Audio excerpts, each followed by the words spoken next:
Hey everyone, and welcome back to Above the Tree Line. I am Lauren Thurston here with the senior pastor of Austin Christian Fellowship, Mr. Will Davis Jr. Will Dr. Davis Jr. Hi, Dr. Lauren. Will No, Davis Jr. It's overrated. No one I cares. started dressing you as doctor now. You should.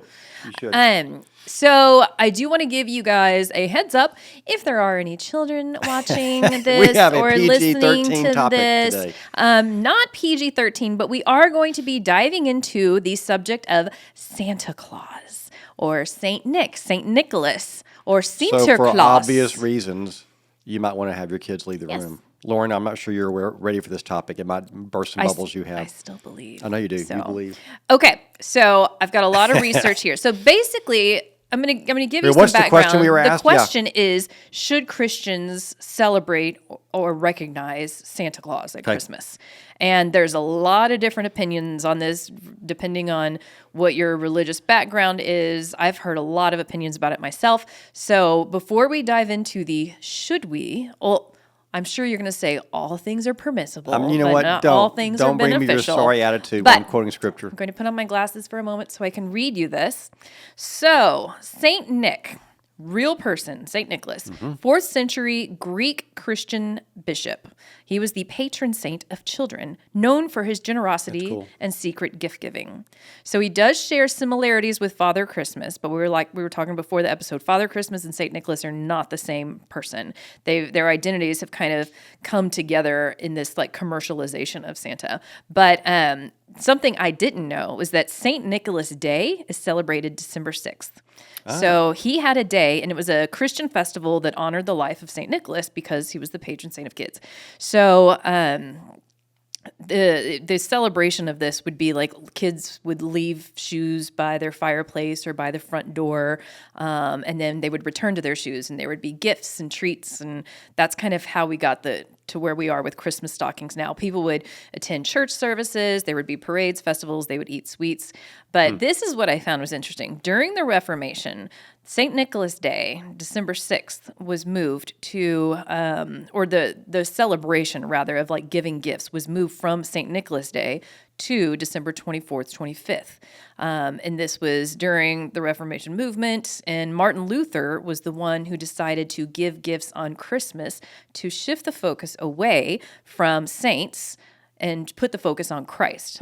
So there's this whole thing. It was like, we used to give gifts on St. Nicholas Day. Then Martin Luther comes along and he's like, no, we're going to do it on Christmas to celebrate Christ's birth because he's the ultimate giver of gifts. So that's the background. You are on your game, girl. That's the background. You want to know how the facts? We got here. Lauren's got them. But there's a lot of pushback to Santa Claus. And I myself, like when I had kids, I battled with, are we going to celebrate Santa? Of course I'm going to do it, but I did wonder, is it the right thing? Do you have an opinion about if people allow this chubby bearded man to come down their chimneys at night and put stuff in socks and then have elves making things? Like, what do you think about all this? I really don't, to be honest with you. Did you celebrate Santa? 100%.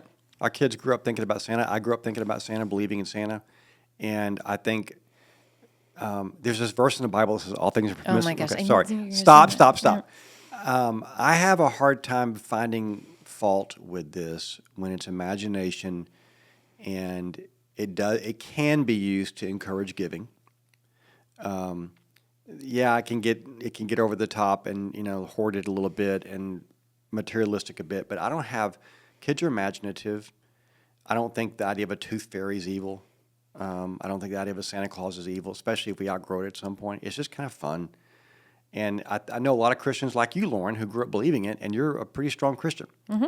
So I'm having a hard time going, okay, this is a real damaging thing. Now, I'd love to hear the arguments against it, but I think we've got, as we do with many of our topics here, we have bigger fish to fry in the church today than probably do people experience Santa or not.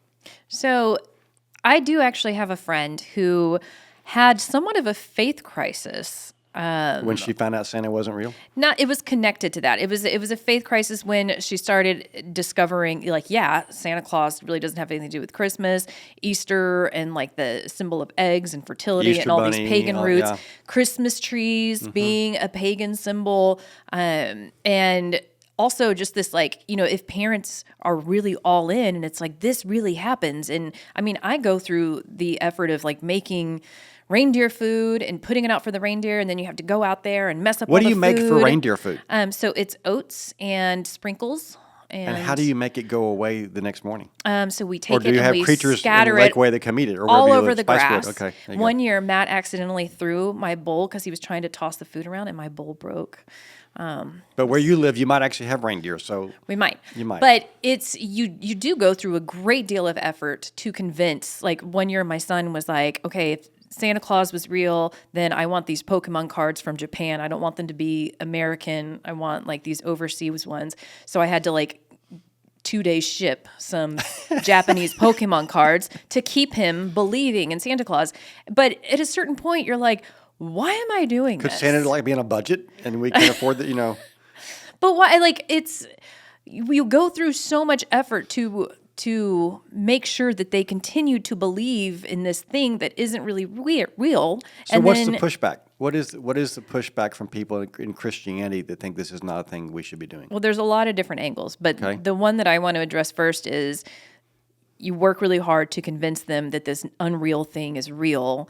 What if they come to the same conclusion about Christ or Jesus? It's like But Christ is real, and there's he doesn't go away, and there's also Santa doesn't ever woo people. God does wooing all the time. but it's the lie. It's It like is- it's- telling kids about Santa Claus is a lie. It's imagination. It's like reading an imaginative book to a kid.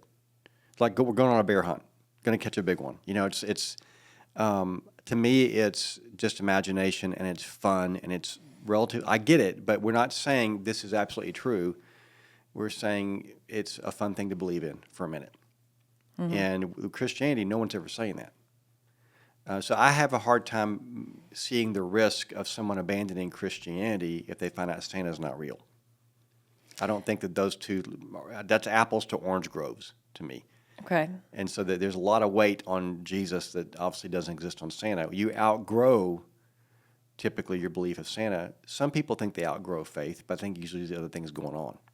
Well, I feel like you said the tooth fairy earlier. Yeah. So I feel like when By the way, the price of teeth has gone up dramatically when I right. was a kid. Yes. So I actually saw a cartoon that said the tooth fairy eats teeth. Okay, that's which gross. is kind of gross. That's really gross. Yes. Anyway, so if you when my daughter found out, and she found out this year, Which one? that Santa Claus is not, and one of the older kids in her school told her, she was devastated. She's like, I don't want to do Christmas this year. Like, Santa's not coming. This was all fake. Like, oh, and she was like, oh my gosh, is the elf on the shelf also not real? Because we go through the trouble. If we're out of town, we got to have a neighbor come in and move the elf on the shelf so the kids think it's real. And so she's like, okay, that's not real. Santa's not real. And she's like, no Easter bunny, no tooth fairy. Like, my life is a lie. Bummer. Life is a bummer. Yeah, but that's a lot. I know a lot of parents that don't want to lie to their kids, so they don't celebrate any of that stuff. And there's nothing wrong with that. There's nothing wrong with that. I would never shoot a parent, condemn a parent for not wanting to play the Santa game. But I also don't feel, as a father and now grandfather, any harm in letting them play the Santa game for a while. I just think I don't see the long-term damage behind it. And maybe I'm naive. I think imagination is something God gave us, and it can be used really good. Kids are young and innocent and like to believe fun and fanciful things like that. There are some fanciful things I don't want them believing in. But this one, to me, doesn't feel dangerous. And again, I'm welcome to get the emails on this and say, I'd love to be educated on where the risks are, because I don't personally. I've been a Christian a long time and I'm a pastor a long time. I don't see them. What about the pagan roots? There's pagan roots in everything. Exactly, which is why There's pagan roots in everything. I don't really have a problem with Halloween. But, this is not a conversation Halloween about is that. still a celebration of death and fear and all that stuff. It's not as innocent as Christmas is. That's the difference. Halloween's core message is, the spooks are out.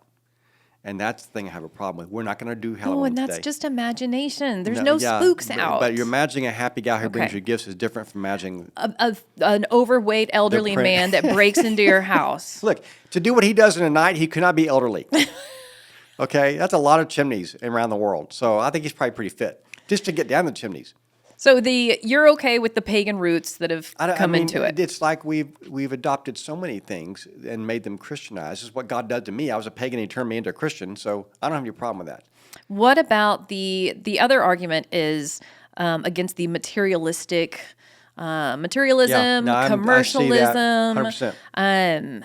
So that's like, I mean, that's a big pushback, but it's also a lot of Christians are like, I don't want Santa Clauses in my house. I don't want them like represented in ornaments because this day is about Jesus Christ. It is not about Santa. So I have friends who are very adamant that they're like, don't give me anything with Santa on it.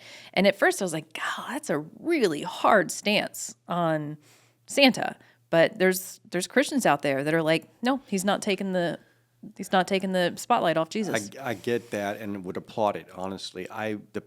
The piece you said, Lauren, that most intrigues me is the thing that I've struggled with in my world growing up was Santa was about we got heaped on with gifts. As a kid, I grew up in a relatively affluent home, and so it was just gifts bouncing off of everything. And we have passed that on to some degree because we live in a Western culture and we're relatively affluent people, respectively. It's happening to my grandkids now, and it happened to my kids. And we have so much, and it's not really my kids do a great job of teaching their kids, my grandchildren, about giving and being generous. But Christmas hasn't become about that. And that's what St. Nick was about, is blessing the poor and helping those who aren't going to get anything else. And I think that is lost in today's world of we all got to have the coolest scooter or the best expensive pair of shoes or whatever. And I think the meaning behind St. Nick has been lost. And it's become about us, giving to us, and not really giving to others, which is the whole heart of Christmas. For God so loved the world, I say it at ACF all the time, He gave. Subject, predicate of the Bible is He gave. And it wasn't to Himself. It was to others. I'd love to see that emphasized more at Christmas. You're making me feel really guilty about this gold ring that just came in yesterday that I ordered for myself for Christmas. You're going to be, you're a godly Matt. woman. You're a godly woman. From Matt? Yeah. Does Matt know that he got it for you? I told him that that's what he was going to give me for Christmas, and I would like to open it before Christmas Eve. So it arrived yesterday. I don't think you should feel too bad about that. Because you're this kind is what I want. You're kind of a giver. Yeah, You're I kind of a loved. giver. But I'm one of those people. I love to give gifts. Like when my kids walk out, like I like So when to I have see the gold ring, I should tell Matt, "Hey, nice Well, job it on the wasn't. ring." It's not like real gold. But it so. doesn't matter. Can I tell Matt, "Hey, way to go on the ring"? Yeah, Okay, it's I'll beautiful. do that. But like when they come out of their rooms, I like to have like where there's like stuff everywhere. I know. And you know what? We don't even have a big house. I don't even know where we're going to put anything else, honestly. In like the kids get their Target book and their Walmart book and they circle pretty much everything in the whole catalog. Like, I want all of this stuff. My mom asked my daughter, "What do you want for Christmas?" And she's like, "I want everything." That was the word. So want you and I have a everything. friend here on staff who we both love and adore, whose 9-year-old daughter sent her Amazon links. She said, "Here's what I want, and here are the very links so you efficient. can find them." Yes, yes, that's a 9-year-old. That's the world we live in. I think there's something to the message we send our kids when heaping gifts on them at Christmas versus how about if we think about others. Now, people will use Christmas to go serve, and they'll do Operation Blue Santa like here locally give the police gifts to give the kids who don't have Christmas. But it is a bit one-sided. In my world, it's pretty one-sided, and I think that's one of the downsides of the Santa emphasis, is it kind of gets to be about us and my chimney versus somebody else's chimney. That's the part I don't like. And it's even as somebody who's a pastor and works at a church and attends Christmas Eve services, there is always this, like, I do have to check myself, like Christmas Eve, it's like we're so excited about Santa. And it does, and I get the tension there where I'm like, no, we need to go to church to remember why we're actually celebrating Christmas, the birth of Christ. But there are times where it's like, I don't know, the Santa aspect of it maybe is just a little more So do you exciting. think churches should invite Santa in? Because we do. Yes. We So have that's Santa here. another question. Please and you know send what? all cards and letters. Here we go. But And this is the first time I think we've done this at a Christmas Eve service. we've had Smitty be yes, forever. but we're having custodian. Santa Claus attend ACF's church services on Christmas Eve. Which he's hard to get. Santa's busy on He's- Christmas Eve. We he's got hard him. to get. But there are going to be people who are like Yep, a there are. little like turned off by this. Like, what are you guys? Are we becoming too secular? What would you say in advance to that feedback that's going to come in? I would say look at our teaching over the past 30 years and good luck calling us secular. Okay, we're not going to lose our Jesus card over having Santa show up on a Christmas Eve service. Just you got to give us the track record, and our track record's pretty good. Because Santa's face is even in our Christmas Eve promotional I think artwork. that's great. I don't, it's for kids. It's like, oh, that's so exciting. We're not Yeah. going to we're not going to water down the message, but you can't accuse us of being secular for one Santa event. Okay, so What about the church here in town that does an Easter egg drop from a helicopter? And I has go to that the every year. The thousands of people show and up it has for the that. bunny, who's also a pagan He's symbol. also but they also preach. That church preaches Jesus strongly. So Paul grabbed hold of idols in Athens to point people to God. He also quoted pagan poets to point people to God. He used the things that people in culture recognized as a bridge builder to things they didn't recognize. And if a church wants to use Santa to get to the giver of Christmas, the baby in the manger, I don't have a problem with that. They're using a cultural norm. So you're okay if they coexist, the manger and Santa Claus? I don't think they coexist. One's going to trump the other, but if you use one to get to the other, I have no problem with it. I don't put them on the same level, but that's all Paul did, was he grabbed cultural things and said, your poet said this, let me talk about that. That's all we're doing. So there's See how peacemaking and calm I am as opposed to You're- being bombastic and right. give me the next topic. I'll be Okay, bombastic. so let's also talk about Santa Claus is watching. Like, if you're going to be naughty or nice, Oh boy, he's this is watching you. He's making That's a great list. motivation. That's a real good motivation right there to behave yourself. First of all, that's a fear tactic, where it's like, Well, we never do that as Christians. better God's watching you. But that's weird. Santa Claus is always watching you. What is Santa Claus omnipresent? Like, he Is there a can chance see you're everything? overthinking this just a little bit? I'm always overthinking it, but I'm also like, I'm raising children. I don't want to make the wrong choice. I mean, the damage is done. My kids are over 10 now, but it's one of those weird things. Like when I was little, I was like, oh, I better behave because Santa Claus is somewhere watching. But Santa Claus is not God. No, he's not. And I don't remember being particularly motivated by that, but I could have been as a kid. I don't remember. But I get that. You're putting divine characteristics. But he also drops into every chimney in the world in 24 hours. That's pretty impressive too. It's like almost omnipresence. If that's a trait of the Santa story that bothers a parent, they shouldn't teach it. That's the easiest thing. Just they shouldn't teach. You better watch out. You better think twice. Great Santa Gonna song. find out who's naughty or nice. It's in Elf, the movie Elf. But so I get that. And if a parent has a problem with that, don't teach it. Are you okay with like the Santa Claus movies? You said Elf, like.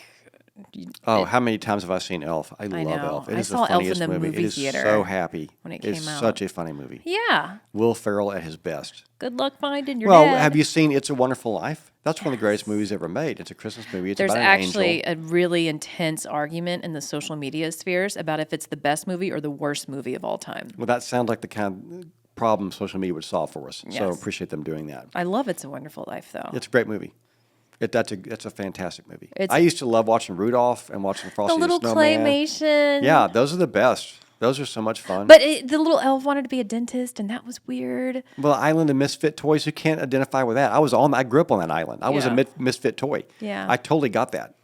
So there's this very secular, very non-Jesus part of Christmas, Jesus' birthday. Have you ever listened to rock and roll?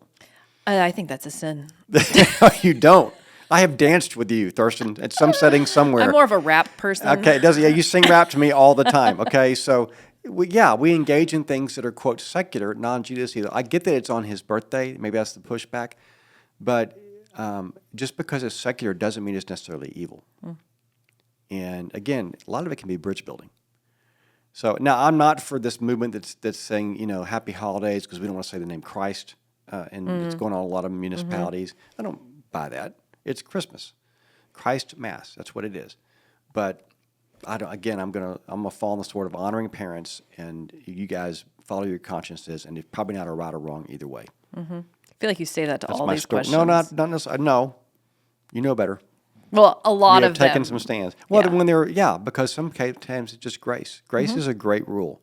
And so let me give it some advice to you Christians out there. If you feel strongly about this, don't judge those who feel differently than you, because if it's not clear in Scripture, you're gonna have you can't fall on every hill. You can't down every hill, and if you down this one, you're gonna lose your lives to die in the future. So You're gonna I die don't like know. Saint Nicholas died.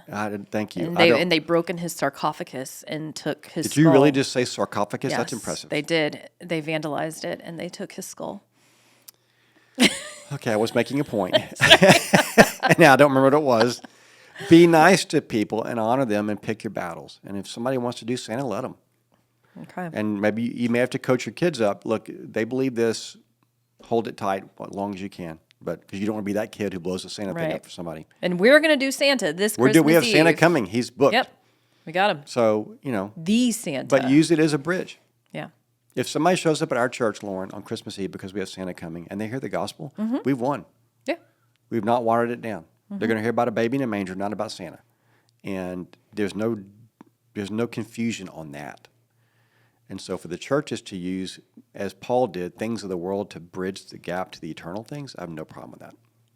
Our Santa also just so happens to be a pastor, the guy who's And his real name is like Christmas. Yes. Right? That's hilarious. Yes. Well, if you're Christmas, you got to do Santa. So there you go. all right. All right. We are officially out of time. Hope this helps. Yeah, I think I provided more useful information than you did this go around. That's not the first time. Okay. All right. Well, thank you guys so much for asking this question. It's a really exciting topic, very relevant for this time of year. So keep the questions coming, acfellowship.org/podcast, and we will answer another question next week.